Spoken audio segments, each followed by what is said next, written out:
Hey, my name is Lizzie Smiley, and I absolutely love helping people connect with their calling and all the tools they need to kick roadblocks and excuses right out the door so they can cultivate the life they dream about. If you want to launch, grow, pivot, or scale your Etsy shop, or you've always wanted to develop the mindset and skills to run your own business, then I'm your girl. I've had that entrepreneurial spirit going strong since my very first lemonade stand, and now I'm a work-at-home mama with multiple online companies and a full-time Etsy shop, all while being present with my kids for the everyday chaos and most important milestones. On this podcast, we'll talk about all things business, mindset, Etsy, creativity, dazzling our customers, and so much more. There's plenty of room at this table for you, so scooch on in and let's go. I'm holding nothing back. Welcome to How to Sell Your Stuff on Etsy. I'm so glad you're here. Hey, you guys, welcome back to the podcast this week. This is the very first episode I am recording out at the farm. I am going to have to be figuring out some sound factors. So I am really sorry about the sound quality on my end for this one. Jon, the guest was great, but I'm out in a shed. It's a pretty big shed, she shed. Office space on the land, and it has 2 window unit ACs that kicked on in the middle of our recording, and I'm just gonna have to work that out. So I'm really sorry about that with you guys, but hey, how fun is this? Like, first time on the farm. I don't even have my background set up properly yet. We're just here to geek out about Etsy, right? At the end of the day, that's what it is. So a couple of announcements. I'm working on an upcoming FAQ episode. All of your e-commerce, Etsy, online business, any of that, any questions that you have, you can click the survey link that's in the, in the show notes in the description of wherever you're watching or listening to this, and you can submit your question. It's totally anonymous. You can just put in it's like a 2-question survey, put in your question, and then I think there's a question about the podcast maybe. So feel free to pop your questions in there. You guys always love the FAQ episodes. So let's get one of those cooking for y'all. We're literally, as I'm recording this and when you're hearing this, I'll already be in Wisconsin, but we got moved in here in Texas on the farm. And now we're getting ready to make our trek north to Wisconsin for the hot months. It's just a whirlwind. I need a really good nap, guys. And then the other thing going on is I still have, if you're new to Handmade Etsy, or you're wanting to figure out how to sell better, anything like that, specifically for handmade sellers, my course that I created, the Etsy course, is currently still 40% off. I turned that on a while ago. I'm just going to leave it on until the end of June. So if you want to grab that, if you do use the code SAVE40, you can get 40% off of that course. And it is literally everything I know about Etsy. I made hundreds of thousands of dollars selling wood signs on Etsy for years. I've since then used that information to sell print on demand, to sell digital products, and then I'm actually getting ready to launch another physical product shop soon. And all of it is successful because of what I've learned over the years, and I have put all of it. I'm just not a gatekeeper. It's in that course. So if you need to learn, this is a great time to do it at a discounted price. Through the end of June, I'll have that active. And then finally, I need to tell you about today's guest. So a lot of us, as we know, have had reservations about Etsy over the last several years as it's changed. And I think one of the best things that could possibly happen is a little healthy competition. I think, there are so many things I love about Etsy. So many of us agree that perhaps the customer service side, when it comes to the Etsy sellers, is really lacking. There are problems like people getting suspended, not getting any information, not being able to talk to anybody. Healthy competition is a really good thing. And so I was very excited. In fact, I recently connected with Starla Moore. You've probably seen her incredible YouTube channel. She's like the Etsy OG. And we are in a YouTubers group together, which is an incredible resource. Someday we're all going to get together and do some kind of event for you guys. And it's going to be completely insane because the brains and the talent in that group is ridiculous. But I got to meet Starla in there, and she connected me with the founder of GoImagine, which is a company that's been around since 2020, came on the scene as an Etsy kind of competitor, but they just do handmade. And he was the founder, and he was thrilled to meet with me and to tell you guys about it. And it is anything. I mean, I do go off on an Etsy rant or two, but only because I'm frustrated for some of you guys. And I still love Etsy. This is a very positive conversation. It'll be really fun. And let me read you his bio. Jon Lincoln is the founder of GoImagine, the handmade platform that's donating 100% of profits to help children in need. This new marketplace concept is following in the footsteps of other great companies such as Newmans Own and Patagonia by building philanthropy into the fabric of business. Cool. Since launching in 2020, GoImagine has attracted thousands of makers and artists throughout the United States, supporting their mission to create a more caring economy through Handmade. You can learn more about their mission at goimagine.com. I will tell you, because I have so many of you guys that are international, this company is only focused on the United States. They're a very shop local kind of a company.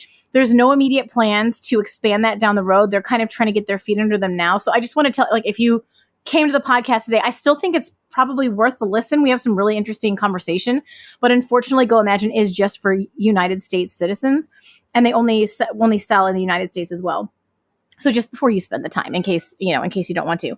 And then we didn't get to this until after he and I chatted, but Jon was kind enough to actually give us each, anyone who wants to get on GoImagine as a seller, you can have your first month free. And let that not put you off. It's $2.50 a month is the lowest plan, and $10 a month is the highest plan. And it's there aren't even listing fees. You don't pay to list a product. So it totally all evens out. It's actually cheaper than being on Etsy. But if you decide you want to get on GoImagine, jot this down. If you use the code SMILEY, SMILEY, you can open up your GoImagine shop and get your first month free. So since we didn't talk about that in the episode, I wanted to let you know, y'all, please help me welcome Jon Lincoln to the podcast. Hey, Jon, welcome to the podcast. I'm so excited to talk to you about this. What's up, Lizzie? Thanks for having me today. Well, it's not very often I get to talk to a CEO of a major competitor to Etsy. Yeah, I guess that's the first time I am as well, I guess. I'm really sorry, you guys. I'm on the farm. Guys, I'm officially on the farm doing this. This is the first recording, and the AC just kicked on, so I have to be super unprofessional. Can you hear that, Jon? Is it ridiculously loud? I could hear it when you mentioned it. Did it just turn off? No, it's still running, but it's also a million degrees. Okay, we're going to go with it. So guys, if you hear an awkward noise, it's me getting used to this new setup and not doing it well at all. We're keeping it cash today. So I have a lot of questions for you, Jon. We're excited because everyone knows I'm very positive about Etsy. I'm pro Etsy. They changed my life. I've made hundreds of thousands of dollars on the platform. I still see a lot of value there, but there's lots of people who've either been kicked off of Etsy or can't get on Etsy we're just very eager for a conversation with a genuine contender. So sure. I would love, can we just start though? I want to start at the beginning. Who are you? And what did you do before this? And how did GoImagine come to be? Sure. Yeah. So we've been around since 2020. Before this, I had another technology company. It was an insurance-based app that I built on Salesforce.com. Started that in 2015, grew that and exited that company back in 2020 when I wanted to start GoImagine. The other company, we were successful. We grew to, I think, a $47 million valuation, and it went pretty darn well. Wow.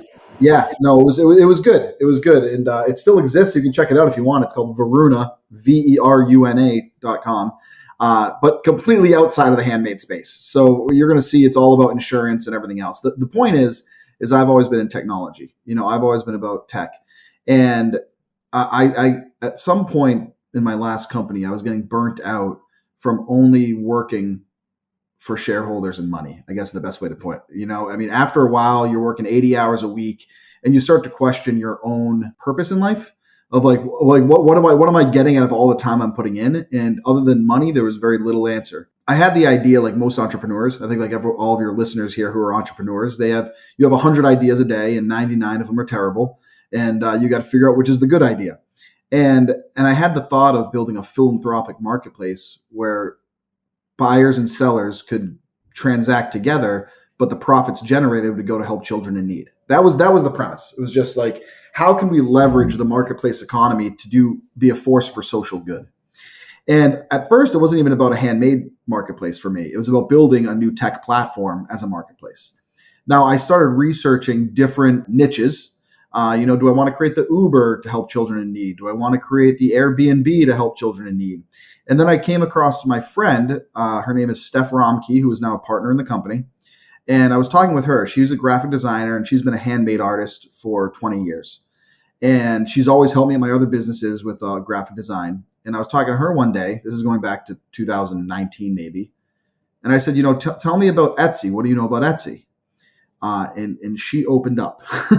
Let's just say that there was a lot of Etsy is not what they used to be. Yeah. Right? Yes. And by the way, before we talk about anything about Etsy, I want to say we are very pro Etsy. I love Etsy. Nothing you'll ever hear me say is negative Etsy. It's just that they're changing, and I think that's undeniable. And so back then, I think we realized that with Steph, I was like, there's a space in the handmade world that's about to open up, because the writing was on the wall with a public company that they just can't grow to the size they want to be and stay handmade forever.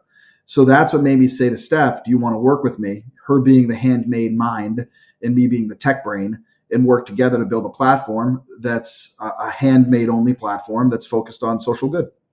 And that was the beginning of it. And now we just started building back, opened right before the pandemic, which was perfect timing. and now we're here. Are you a nonprofit? We are a benefits corporation. But we run very similar to how, you're familiar with Newmans Own? It's the salad dressing. For sure. He was an actor, right? He was an actor. Paul Newman was an actor. But they've been around 40 years, and they've donated almost $750 million to charity. And they've always operated as a for-profit that donates their profits to charity, which actually offers a lot more flexibility than being pure nonprofit. Wow. Yeah. Okay. So how... And maybe this is just my impression working with Etsy. I feel like they're always scraping for money. How is there enough money in this for you to have a good amount to donate? Well, I mean, last year Etsy made $800 million in profit. So I don't know, scraping for money is a good way. Wondering where all that went, because it's not to sell or support. It's about being a lean operation, Okay. And at the end of the day, it doesn't mean people aren't going to get paid. It's all about paying ethical wages. Yes, to those working in the company as well. And that's kind of the whole concept here, is that people deserve to make responsible income if they're working, right? Absolutely. But when you look at, and we're not talking about Etsy here, we're talking about, I think, the Wall Street corporate model. It's all built on the backs of people to make profits to go to shareholders. Well, what would happen in the world if the shareholders became charities? What would happen if the shareholders were children in need?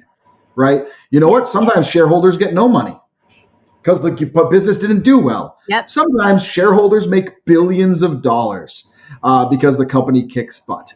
And in this world, we consider the shareholders those children in need, and we are employees of the company. And it's up to us to make the company successful. Just like Josh Silverman's job is to make Etsy successful for shareholder profits, I consider it my job to make the company successful for shareholder profits, which in our world is the children who need the help. Do you have specific groups that you work with, or this is actually kind of news to me? Do you kind of allow yourself to pivot that as needed? So right now we've donated to 4 different charities. We've donated about $25,000 since we started. If you go on our website and scroll to the bottom and click on charity partners, you'll see the 4 charities we've donated to. They are Horizons for Homeless Children, which is in Boston. There is Relief Nursery, which is in Oregon. There is, I'm forgetting a couple here. There's Shine Initiative, which is in Worcester, Massachusetts, and then the Creative Hub, which is an arts organization for children. So we've donated to 4 so far. Now, to your point, I imagine that's going to evolve over time. We eventually we want to get our vendors involved in helping to choose charities eventually. And the dream would be, are you familiar with what Amazon Smile used to be? Yeah. So Smile's no longer around. I didn't even know that. Yeah, no, they end of lifed that a year and a half ago. Yeah, they stopped that. But so I would love the as we scale and get to a certain size, the idea of letting buyers choose the charity they want a portion of their order to go to. They'll love that. That'd be powerful, right?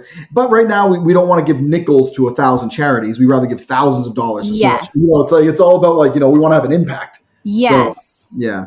That's awesome. Yeah. Okay. So let's talk a little more about GoImagine itself. Do you want to, maybe it's better, do you want to just describe the platform? I keep calling it an Etsy competitor, but maybe not exactly. Yeah. So tell me, It's funny. You always hear alternative to Etsy or Etsy competitor. And I think that's, it's clickbait, it's buzzwords. I mean, people they hear Etsy competitor and you go, oh, what's this, right? It's actually going to be the title of this, Jon. Just warning you right now. I'm definitely clickbaiting this one, but in the best way, because we need to hear this story. Yeah, no, listen, absolutely. I mean, you've got to okay, and then you get into the weeds. You're like, well, first is we consider ourselves a handmade platform. We don't consider ourselves a marketplace. Okay. And the reason for that is because there's a lot of facets to GoImagine. One, for instance, is we have a social app called Maker Circle. That's free to anybody. It's not just to GoImagine members, but it's on the Android. It's on iPhone. It's the best way to explain that. It's Facebook for makers. So it's called Maker Circle, no S, Maker Circle. Maker Circle. Okay. We've got 5,000 makers around the country that are on that right now. Within that, we have Maker Business Academy, where we're doing shop critiques and we're doing reviews and we're doing content on helping people also build their business. So there's some content that is going there. We have part of our platform is called Mosaic. And what that is giving makers their own private website, kind of like Shopify or Wix, but at a fraction of the cost. So we've had hundreds and hundreds of makers cancel Shopify, cancel Wix, cancel WooCommerce. Well, because they realize a few things. They realize, hey, why am I spending $40 a month for a website when I can get one from GoImagine for 10? Wow. And then on top of that, everything posted on my website is posted on the marketplace. I was going to say, and it's single work, right? You only have to do the work one. Oh my gosh. Absolutely. Yeah. So you basically post. So I always say it's one back end, two front ends. So you manage your shop, but everything posted in your shop goes on the GoImagine marketplace and goes on your own website. Do they have to go on GoImagine if they don't want to? As of right now, yes. Okay. So so if you shut them down for some reason, if they get suspended, they lose their website too. No, that wouldn't happen. We would ban them off of the marketplace side. Okay. But not on the website. Cool. But I know where you're going with that, because that's always it's very weird to me how it seems very widespread that Etsy is suspending shops at a rapid pace. And so now it's like a concern that didn't seem like it was a concern 5 or 6 or 7 years ago. Not at all. It wasn't. Yeah, it wasn't a concern. And so now I think it's funny. A lot of the questions we get at GoImagine, the best way I could put it is your last girlfriend cheated on you. So now you have all these questions for the next girlfriend that you didn't have for the first one. Because we lost our livelihood over it. Yes. Yeah, I totally get it. I absolutely get it. And so those are some questions you have to ask. And it's kind of unfortunate, it's unfortunate the question has to be asked, but yeah, I totally get it. I don't actually think the suspensions are the worst part. It's the not being able to know why and not being able to talk to somebody. Like we actually we want Etsy to monitor the platform. We're actually glad that my people are, that there are things in place to try to keep it a nice marketplace. But the issue is when we can't get an answer why. Their terms and conditions change all the time with little nuances we can't even interpret. And then on top of it, we can't talk to anyone to rectify it. So that's the thing. I actually think it's great if you police the platform and keep it legit. Right. No, I'm with you on that. I agree completely. And Etsy has its work cut out for it, because they've gotten massive. They've gotten huge. When you get to a certain scale, economies of scale exist, and you have to do things in a way that you didn't have to do when you were smaller. Yeah, I do get it. It's just like, but without us, you don't exist. Without your sellers, you don't exist. So that's our belief. So one thing we're doing at GoImagine is this year we're going to be having a nomination and vote process, because we're going to let our vendor community elect 2 board members onto our board, so that they have full representation at the board level in the company. And the reason we're doing that is because we believe that the vendors of a marketplace do deserve a voice, because without the vendors, the marketplace doesn't exist. And that's not just on the handmade side. I mean, if you see what's happening with DoorDash and DoorDash drivers, or you see Uber drivers, it is a rampant thing in corporate marketplaces where vendors really become just a product to leverage for the companies. A vendor is just about driving down, a cost of goods sold, just like you're trying to drive down your cost of goods sold. Marketplaces look at vendors as a cost of goods sold. So they try to drive down the price of their costs, and the vendor to them is a cost. That I don't think is the human world we want to live in is the best way to put it. And that's why we're going to be giving our vendors the ability to vote on board members so that they have representation, call it in the back rooms. I think that's completely genius. And see, here's the thing. We also love Amazon, right? I have a bunch of my people sell on Amazon as well. And we know what Amazon is. And there's like this authenticity piece to it, Jon, of like, be who you say you are. If you're going to be Amazon, we know you're going to shut us down without warning. We know you're going to have a bunch of rules we can't interpret. We know, we expect it. We're willing. But then Etsy comes out and says, we're about the people. We keep Etsy human. We're human. So what I love about you, Jon, and I'm totally getting off on my Etsy rant today, guys. Are y'all like, where is Lizzie? Lizzie is in moving chaos. I just think it's like, you want us to be authentic, and we are working our butts off to be that way in a world with a lot of noise. Mm-hmm. And so like, let's just be who we say we are. And so thank you, Jon. I really appreciate it. I think and so I'm sorry, I didn't mean to cut you off. Don't cut me off. Are you kidding me? Yeah, I've done some of my own interviews on YouTube and whatnot, and I've talked about this before. It's not that Etsy is doing anything good or bad, right? Etsy is doing things fantastic. They've grown, they've made people lots of money, and they're wonderful. What's happening?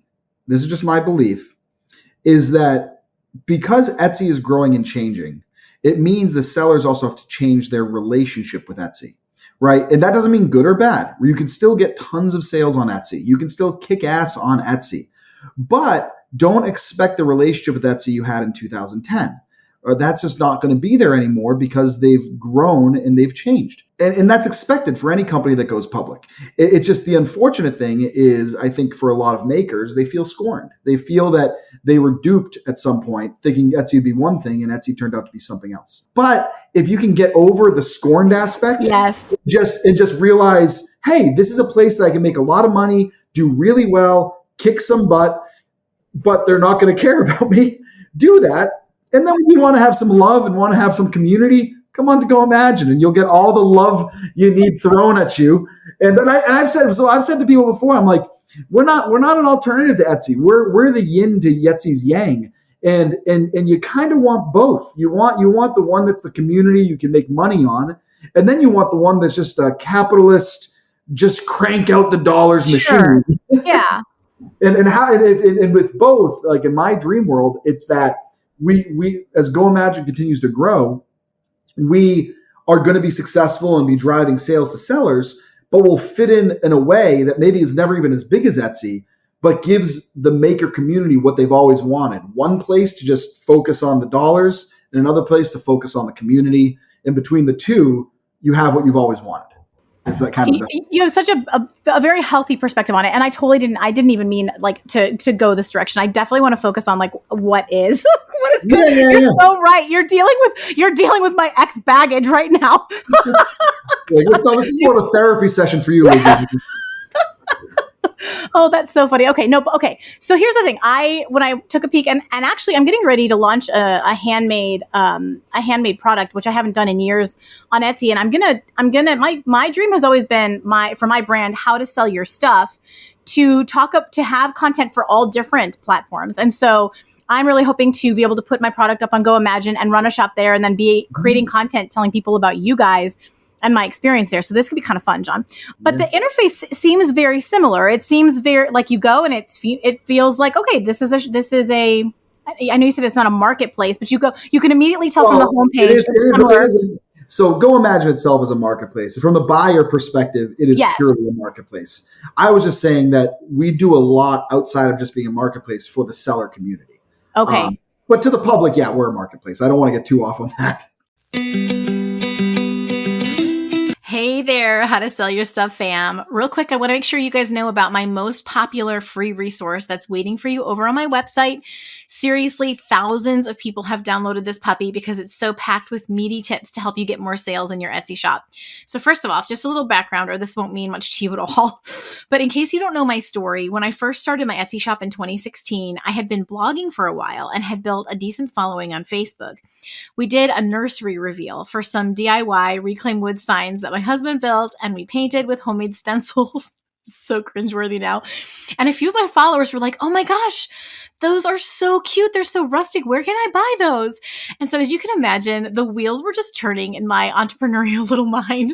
With my baby, I wasn't going to be able to continue the social media consulting work that I've been doing because I was constantly on these team calls and needing to do hours and hours of deep focused work. And it just wasn't going to fly. And I really wanted to be present with my daughter. So that's how I ended up on Etsy. And I decided to try and sell reclaimed wood signs.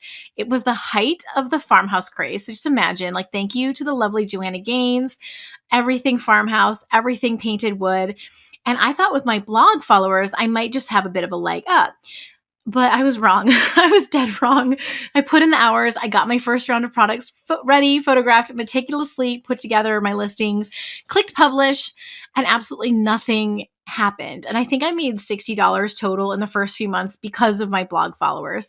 And then it was like absolute crickets. So like you may feel if you're just getting started and not seeing results yet, I was confused and definitely a bit discouraged. I for sure thought that I was onto something and I didn't know at all why it wasn't working. But the thing about a true-blooded entrepreneur is that we ultimately see business like a puzzle to solve, right? Like we find ways to make it fun. And we're a little bit stubborn and determined to just figure it out. As I always like to say, thanks to the book and phrase coined by Marie Forleo, everything is for figure outable. And so I dug my heels in and started studying everything I could find about making sales on Etsy. I studied the competition. I poured through best-selling listings all over the internet. I took an Etsy course and I started testing things. And lo and behold, by about 6 months, I was making more and more and more sales. Like I just keep learning and tweaking and growing and testing until it started to work. And I built my monthly income to $6,000 plus per month. Like there were even months when I would hit 10, 11, or 12K. And it was the best feeling ever. Like if you can just kind of put yourself in that moment where like you figure it out and you start really making the money. So full circle, back to that free resource that started this whole conversation. When I moved into the Etsy coaching space, I sat down and I wrote out everything that I had done to create results, like all the changes and tweaks I made that turned into more and more sales. And from that, I wrote the first rendition of my Etsy course, Listings That Sell. So I had somewhere to house like all of the details. And I created a free PDF outlining 4 major strategies I used so that I could help someone new or struggling to at least get started without having to invest in a course, right? So that PDF is called the 4 strategies I used to grow my Etsy shop from 25 to 6,000 plus per month. And it is by far my most popular, most downloaded freebie. You can absolutely check it out. The link is in the show notes for you. And I hope it gets your wheels turning and helps you start to move the needle in your Etsy shop in the direction of your goals. So grab it today. And I cannot wait to hear about your takeaways.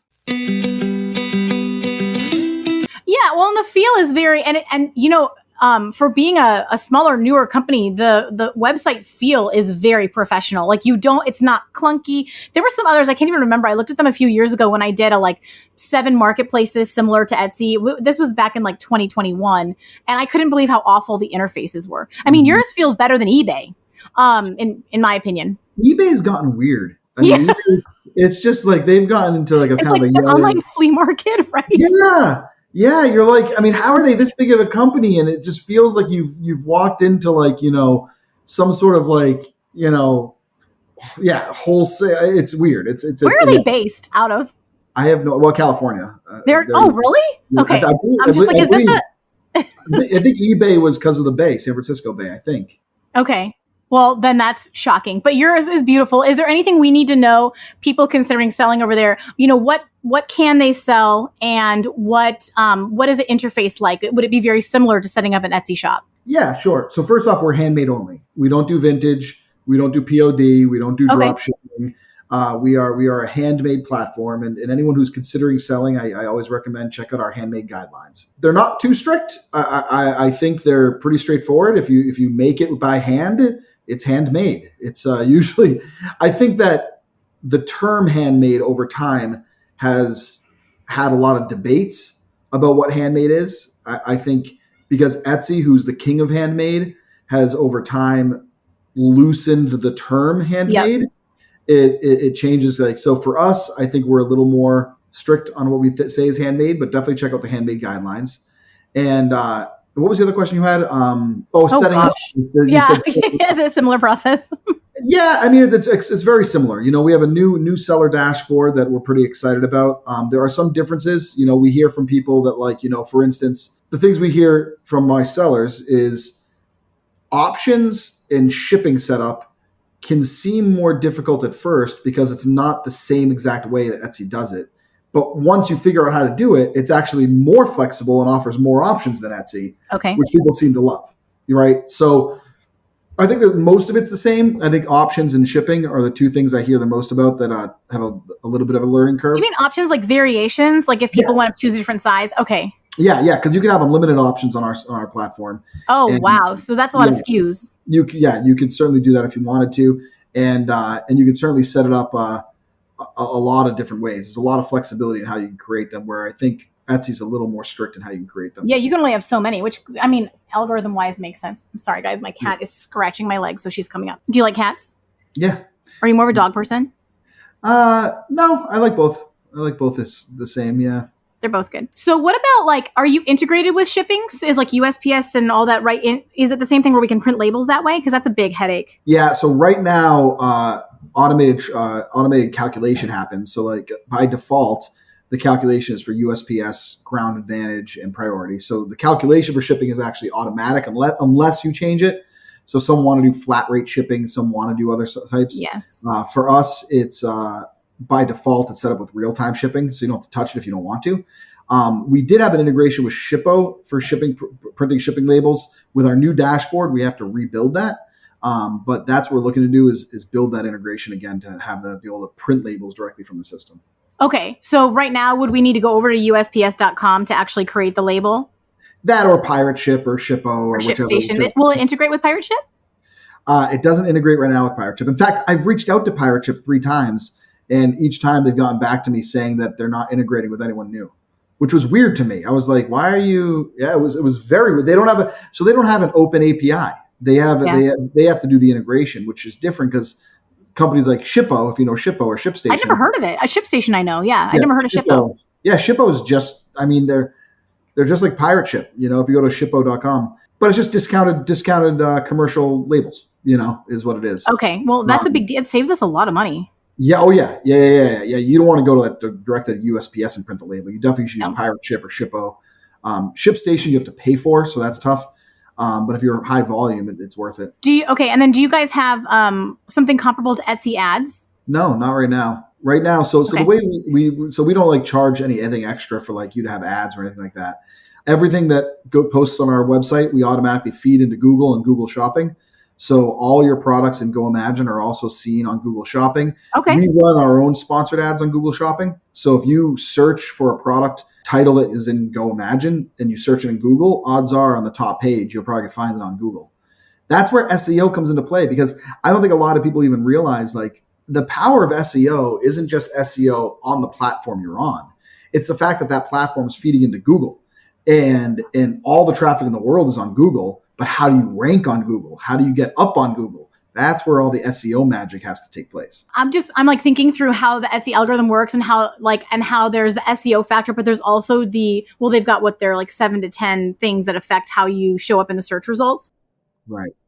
Is yours purely SEO right now, or are there other factors that we need to know about to make sure that because if there's not the opportunity for ads, which I think that's thrilling, actually, so long as you can figure out how to rank. Do you know what I mean? It's great until there's 30,000 competing listings and you're not going to show up, until page 19. Yeah. Well, the good news on our platform now is we've got about 6,500 sellers. Okay. Right? So we don't have 9 million sellers. We have 6,500. And some niches are, I'll call it, more competitive than others. Which ones? Give us the tea. Jewelry is pretty competitive on our platform. Okay. I think jewelry is a big one. Bath and body can be a little competitive. Clothing is not. I would love to see more clothing come onto our platform. But the point is that even within jewelry, everyone has their own niche, right? So what type of jewelry it is, what type of metals you use, and so polymer, metal, beads. Whatever. Yeah, there's so many different options, and so right now, if you're a new seller on GoImagine, maybe you have a few competitors that are in your specific niche, maybe a 4 or 5, maybe 20 competitors, but it's not a million competitors. Right? Yeah, it's your chance to be an OG. It's a big deal. Yeah. Oh yeah. And so to answer your question, we do have an algorithm for our search. It includes obviously SEO, which is a big part. It's what words are being used to bring it up. But the things like number of views, number of sales, number of reviews that are on the product, number of add to carts. So it uses all that Okay, type of cool. stuff to decide what posts. And similar to how other marketplaces work, they all have a little bit of their own secret sauce. But at the end of the day, the more popular items are the ones that are going to climb up. So when you just search black dress, right, or diamond necklace, how does the system know what to bring up the top? Well, obviously SEO is a big part of that. But if you're on a very competitive search like, silver necklace, well, now how does the system rank? And it's going to, in like every marketplace, you want the most popular things to come to play. Yes. Now, one important thing to recognize for us is we do it at the shop level. We don't do it at the product level. And we did that with a very purposeful reason. And that's because a lot of handmade artists are one of a kind. And if you were ranking things based on product views and based on product reviews and product sales, well, if you're one of a kind, one sale, that product's gone. The next product is a brand new product with no history. Oh, okay. Right? I see. Yeah. And so if you're doing it at the product level, your next product is another one of a kind product. If you do it based on the seller level, well, now you're saying this seller might have tons of great reviews and tons of great sales and all this. And the products they have should be ranking higher because one of a kind, you need to give one of a kind sellers the ability to stand up when they can't compete on selling the same product over and over and over and over and over. Does that make sense? Yeah. At first I was like, huh? But no, I get it now. It's the fact that not that their style is one of a kind, but they're often making one of a kind products. Like they're not going to have 5 in inventory. They're going to have just one. So Correct. It would be unfair to rank them. They might have amazing stuff, but it would be unfair to rank them based on how well the product performs because there's just one of that specific. You can always sell. You can't say, well, this product has 200 sales and that one has 1 sale.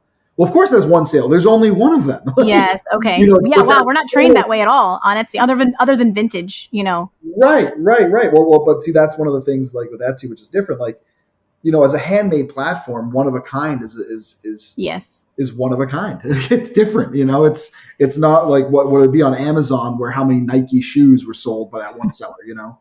It's very different. Can you talk to us about your shoppers? Like you said, it really kind of you started in 2020, which was a great time to start. How did you get traction? I know there were a lot of shoppers, but like how did you hit that marketplace? Google has always been helpful to us. Okay, SEO. So the SEO and us getting into Google has always been helpful. That's one of the things where the more sellers we have, the more products we're feeding into Google Shopping, right? Which is helpful because like the inventory right now, we have, I don't know, probably around 100,000, 150,000 products. So that's 150,000 products being pumped into Google all the time. As we grow a seller base, we're now pumping more products into the machine. When I say Google, you can also talk about Bing. Bing is included in that as well, and all the search engines. So we're pumping more out there. That's one thing. The other is, ads. We run a lot of social ads. One thing we launched this year, which is a little bit different, is we're putting a bigger emphasis on shopping local. Oh, cool. Yeah, we love that.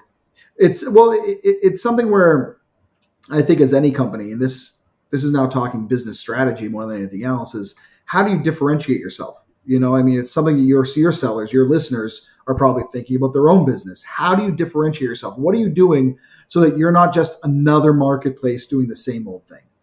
And so what we've done is we've said, you know what, we're USA only, and let's help people shop locally. So if you go to GoImagine.com, you'll see right in the top search bar, you can select the state you want to search. So you can say, I want to search Colorado diamond necklace and find all the sellers on our platform in Colorado selling that instead of just global. Because I'm not someone who's against global. I think it's wonderful, but we got enough global marketplaces already. It's brutal. There's Etsy, there's Amazon, there's eBay, there's Temu, there's Shein, whatever it is. I mean, there's the Wayfair. I mean, you name it. There's plenty of global marketplaces. Where's the local one? Where's the one that you say I want to buy from a maker in my state? So that's kind of what we just launched. And with that, we're now running targeted regional ads throughout the country. So it's Shop New England, Shop California, Shop Midwest. And so we have targeted ads running, and we're kind of mixing it up where we put our budget. But we're trying to push in different areas the idea of support your local makers and artists. Support those who are down the street from you instead of always buying from someone that's in Brazil or the Philippines or wherever it might be coming from. Yes. So that's another thing we're doing different, and that's actually been taking off. We decided to do that because we started doing regional gift guides last fall, and they were a hit. People seemed to love them. Buyers were buying off the regional gift guides, and that was our first experiment doing it. I know I'm babbling here, but no, I'm eating it up. That was our first experiment, because when we started doing gift guides a while ago, we realized that most gift guides, when they come around, they do buy Mother's Day, buy the top 20 gifts for Christmas, the top 19, and we said, how about shop local? It's not about the top 20 grilling accessories or the top 20 bath and beauty items or the top 20. It was the top 20 items from New England, the top 20 items from, California, things like that. And so it was a hit. It went well. And so now we're kind of digging our heels more into that. Oh, there's so many things I'm so excited about. I'm so sorry to you guys who are not in the US. Maybe down the road, they'll do like a Great Britain standalone or a Canada standalone. We'll see what we can. It could. Canada's one that we might open up to, but we're not making any promises until we're ready. No. And you shouldn't. I think let's get really good at one thing first. All of us. Thank you. That's how we feel. Exactly. I need like another 2 hours with you. We're going to need a part 2. I can already tell. What else do I want to really ask? Oh, so you're generating traffic through Google specifically, right? That's the main way. Do you have a number of how many buyers you've had so far, or number of buyers off the top of my head? I know we generate around depending on the month, up to 200,000 unique visitors. Okay. So comparatively, we're always trying to compare, like, is that good? Is that bad? Who knows? The number that I like to use, and statistics are always fun because you can make them sound good or bad. I hear a lot from sellers like GoImagine doesn't have enough traffic, but I think a lot of sellers also don't take into account how many sellers we have, because Etsy gets 1.3 billion views a month, which is massive. They also have 9 million sellers. We get 200,000 views a month, but we have a little over 6,000 sellers. So comparatively, we want to watch the ratio. Does it grow? Do your views go up as your sellers and your products go up? That's really the question. That's it. And so right now we trail Etsy, but on average, Etsy gets 150 viewers a month per store, and we get 109 viewers a month. That's awesome. I'm excited. I'm excited about that. But the thing is, like, we have some sellers who are kicking ass, and we have some sellers who haven't gotten sales, and that's right. It's kind of. You need a Lizzie to come teach them how. Yeah, it's kind of the nature of the beast. Is like, some do great, some don't. So that average, obviously, some get a lot more views than others, but on average, I'm feeling pretty good about where we're at, and we're growing every month. And same with GMS. Tell me a success story or two. Give me a few juicy people who are doing such a great, or if you can, I don't know if that is confidential, but some of your top shops and what's happening. All right, I'll tell you one of my favorite shops. Yes. And I've reached out to him. It's a funny product, but this gets back to knowing your niche and selling something unique.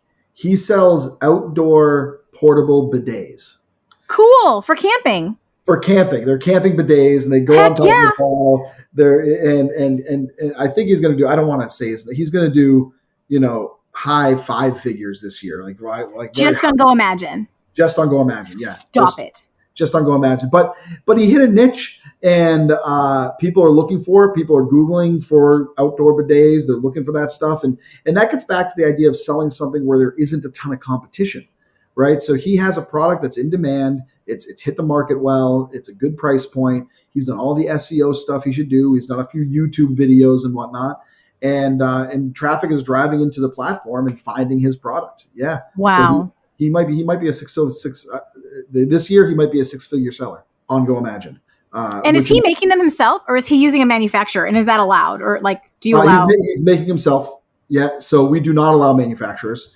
Okay. It has to be handmade by me. I have to, or my team, my employees. Yes, yeah. So he has his own 3D printing machines. So he makes them. He makes handmade bidets with 3D printed. I like him. I like his style. Okay. And then puts them together and does a whole thing. You should see he has his YouTube video where it starts off, "Do you poop in the woods? I also poop in the woods." And you're like, "This is hilarious," and I love it, because of it. But he kills it, I find that some of our seasonal sellers, they ebb and flow, but like we have some that have just like a great Mother's Day sign and that crushes it at Mother's Day. It's always interesting seeing how some of these sellers just have a run of sales because they have that one item for a season and then it slows down for them after that. I'm sure some of your sellers have that same situation. So the question is, how do you find the other season? So when you're slowing down the Mother's Day, the 4th of July is picking up for you. I think that's a trick that people need to work on, because we've got a bunch of sellers like that where they kill it during certain times of the year. Y'all, I don't know about you, but the legal stuff surrounding business really intimidates me. Like, it's not fun. It's not easy. And I generally just want to shove my head in the sand like an ostrich and hope it will go away and nothing bad will ever happen. But the truth of the matter is that we're business owners now, and that is so cool. And it takes so much courage and effort. And it would be absolutely devastating to lose it all and more, like maybe even our homes or our family's well-being, because we didn't take a few precautionary steps in the front end to set up our business correctly. So whether you're just getting started on Etsy or you've been selling for years now but never quite got around to the legal setup, I want to make sure you know about attorney Paige Hulse and her creative law shop. Paige used to be an Etsy seller just like us, which I freaking love because she gets us, she understands the nature of our business and the Etsy platform so well, like so much better than, some local attorney who maybe understands general law. She's the one person that I trust for myself and that I trust to take care of you guys for like any entrepreneurship needs. Or by the way, equestrian as well. If you happen to be a horsey person like she and I are, she's got a specialty there as well. So first off, I want you to know about some free resources. Paige was on the podcast 3 times so far. So if you look for episodes 36, 61, and 86, great free advice there. You can learn some of the basics from her of how to protect your business, the way you need to set it up correctly. She's an absolute doll and she's smart as a whip. And also, you're going to love the easy way that she breaks down complicated legalese. I can actually focus on what she's saying and not go blank because it's so technical. You're going to love her. And also, this is really important. I want you to know that she's available if you, especially in the United States, of course, if you run into legal trouble or if you need to register a trademark or you have some other issue with your business that requires legal advice, you can just search for Paige Hulse Law. Hulse is spelled H as in horse, ULSE. And I'll also have her sites, of course, linked in the show notes for you guys. And most importantly, I want to make sure you know about her creative law shop because it can save you boatloads of money. It's literally like a template shop for legal documents, the kind of things that we need all the time. So in many instances, you can just purchase a legal template from Paige directly from her site that will protect your business for a fraction of the price that you'd pay for hiring an hourly attorney. And it's going to be written a million times better than something free off of the internet. The stories she's told me about trying to defend people who grabbed a free contract of some kind off the internet because they didn't want to spend the money. And then it cost them everything. They thought they were safe, but those templates are not written well and they're not written specific to the Etsy entrepreneur. So she has so much in there. You can get everything from your LLC contract, which is super critical, multi-person LLC agreements for partnerships if you work with more than one person in the LLC, special provisions for your Etsy shop policies if you really want to cover yourself there, affiliate agreements, influencer contracts, photography releases, and so much more. There's literally over 80 contracts available. Plus additional free resources. Her blog is incredible. And there's a lot of educational tools, some even for purchase if you want to take a course learning some basic business law stuff. So check it out. If you need to order something from the Creative Law Shop and you want a bit of a break on the price, you can use my coupon code SMILEY10. That's all lowercase, SMILEY and the number 10, and you get 10% off, and hopefully that will help. So just go to shopcreativelaw.com, and there are a ton of resources waiting for you. My hope and prayer is that you'll never need to fight a legal battle, but just like we have fire insurance and car insurance for a reason, setting up your business the right way now can save you from a lot of pain later. So I really trust Paige to help you out. Okay. So guys, I think what I'm really taking away that I think is so important is that we don't have to worry about there aren't as many buyers over there. If you're putting products out, it's showing up on Google search. And if you are a more unique product, you have a huge opportunity. To me, that's Jon, a really big, amazing, I cannot wait to get my product on GoImagine now because that I was kind of like, how are they doing that? Like how, because I would have thought Etsy would have just, blasted through any of the shopping, but no, it's going to be good. It's going to be really good. No. I mean, it's all you need is more sellers and more good product. I would think guys, so. It's going to be us. So here's the reality, and I don't want to get on a soapbox or anything else, but like, oh my gosh, I will build it for you. The reality is, you can feel, it's palpable, the yearning that the handmade community wants for another handmade platform that is successful, right? I mean, they want it. People are yearning for it, but you also get a lot of sellers that are like, well, when they're bigger, I'll join them. When they're more popular, I'll join them. When there's more traffic, I'll join them. And that becomes a self-fulfilling prophecy of failure, because in fact, I quote this a lot. The prior CEO of Etsy, Chad Dickerson, if you know that name, he was quoted back in 2000, I want to say it was like 14, 15, but he was quoted in the shareholder minutes. I kid you not, he said the reason for Etsy's meteoric growth was because of sellers promoting their own shops. That's how Etsy grew. And it was like part of the shareholder meeting. We're growing because sellers are promoting for us. Wow.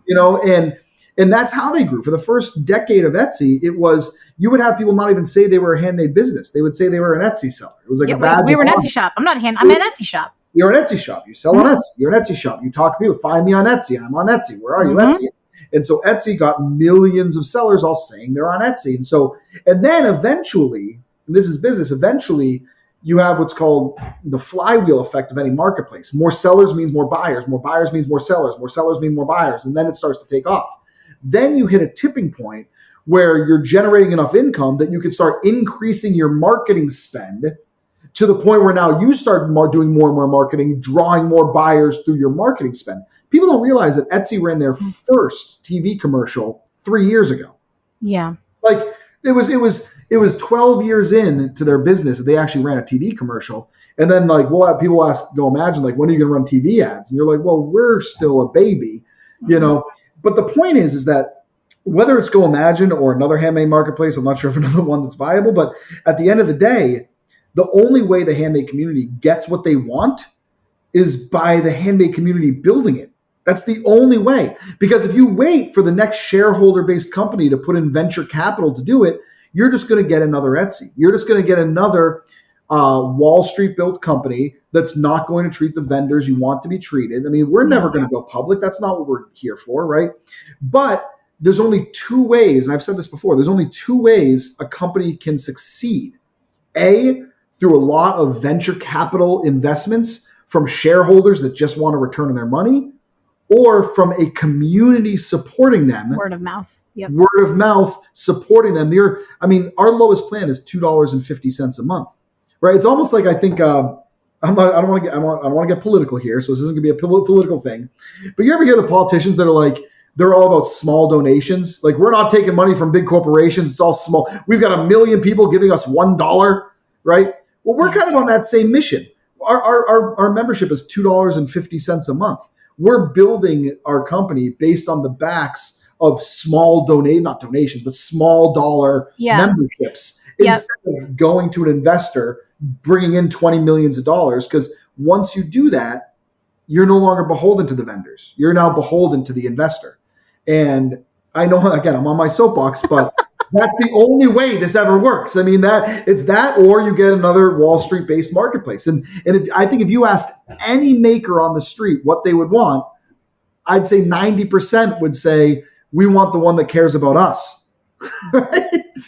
And so we're doing it. And we've got 6,500 already. I mean, we're growing. And I'm so thankful for those supporting us, because it's because of them that we're where we're at today.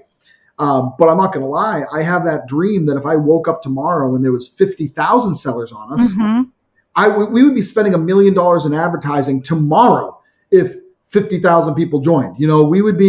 I would triple our development team and build all the bells and whistles everybody wants if we had the sellers, because the sellers are the ones supporting us. And we're this close. We're so close. Yeah, you're really poised for growth. It's very kismet that you were able to talk with Starla recently, and now you're hitting all the right people to really get in front of the eyeballs and the ears. Trying to talk to all the Lizzie Smileys I can. Talk to more of the Starlas, but I'm delighted. she's the OG. Okay, but you mentioned, this we didn't talk about this earlier. There's, to have a shop open, there are different tiers of membership that you can pay for to keep the shop open. And then is there a transaction? There must be a transaction percentage. Yeah. So our plans range from $2.50 a month to $10 a month. Okay. The $10 gives you your own website, as I mentioned before. I see. Okay, that's still free. I paid that much for like Etsy Plus, which did nothing. Keep going. Yeah. So it's cheap memberships, and then we take 5% of the transaction. So lower. So it's lower, yeah. Plus there is the Stripe fee. So we integrate with Stripe for our payment process. Sure. So the total amount with payment processing is 7.9%. Okay. Plus 30 cents a sale, or whatever the number is from Stripe. So it's less. I mean, the point is it's less. I mean, and there's no hidden fees. Like, that's it. There's a listing fee or no? No listing fees. Wow. No. So depending on the plan you hit, it's how many products you're allowed to post. So the lowest plan, you can post up to 20 products. Okay. The $5 plan, you can post up to 200 products. And the $10 plan, you can post up to 1,000. Okay. But there's no like per listing fee. It's just however many you want to post. We're talking Handmade though. Like if you were adding the other stuff, digital or print on demand, we'd need like triple that. But for Handmade, that's no problem. For my sign shop, I never had more than maybe 300 listings. Yeah. No, I mean, and there's only so many listings you can have before it's probably too hard to manage, right? It's hard. It's hard. Yeah. Well, so I mean, this is like the whole like Handmade is hard, and it should be hard because it's handmade. If it's not hard, you're not using your hands enough. Yes. But the world is craving that. We want to get back. We live in digital. We want to get back to things that we can touch and hold and enjoy and, I don't know, connect with. So I think that's great. I mean, I'm with you 100%. And I think that the world we're hitting a point where people want humanity again, because with all the AI and autonomous this and the robot that, I think people want to have a human connection. And when they zig, we zag. Yeah, and that's where we're at. I mean, like if you go and GoImagine, you'll notice on the product page, we front and center highlight the maker. It's not just about the product; it's who you're buying it from. It's the meet the maker section, or we have a how it's made section on the fact that this was made by a human and how did they make it. And I'll say what I said at the beginning is this doesn't mean that the other companies doing it are doing it wrong. It just means I think there needs a little more balance in the force. Right? There just needs to be a little more balance. Yeah, we want a choice. We just want a choice. Yeah. Yes. Yeah, exactly. And you want to be able to, buy your cheap toilet paper on one site and then, buy that nice. It's true. It's true. We want both. We genuinely do. We can say what we want all day long, but most of us want both. The only technical thing I wanted to know is if you're working with, or if you provide any of like kind of the research data that we're used to being able to get. Like so if I want to sell polymer beaded necklaces on GoImagine, is there a way for me to see how many searches there are for those keywords or what keywords I should be using? But you know what I mean? Are you able to provide that data? How do we, you know what I mean? Could we use like Everbee right now, use Sales Samurai and Marmalade and eRank and all of them? So as of right now, we don't integrate with any of those solutions. Do you want to? Yeah, we've been talking to some that we would like to integrate with them. I mean, so from an analytics standpoint, we do have analytics built into our solution, so that you do get your own analytics on who's been looking at your products, how many views you've had, all that sort of stuff. But at some point, I think we definitely want to get the integrations to those lead management tools so you can get an understanding of like what's popular, what's not popular, all that sort of stuff. Yes. Yeah. Yes. So you should talk to Cody McGuffey. He's awesome. Yeah. Cody McGuffey with Everbee. I can definitely connect y'all if you want to. He could do that pretty quick for you. Like that's what, like the way that I want to be a hub to be able to help connect people with where they want to go, whether it's Etsy or it's Amazon or it's GoImagine or whatever. He's that for like the data. Yeah, I would love that. I would love to talk to him, because we're, as we grow, I think a big part of what we're doing is going to be partnerships as well. And so if Everbee's, he's a great, you guys will get along famously. He's a great guy.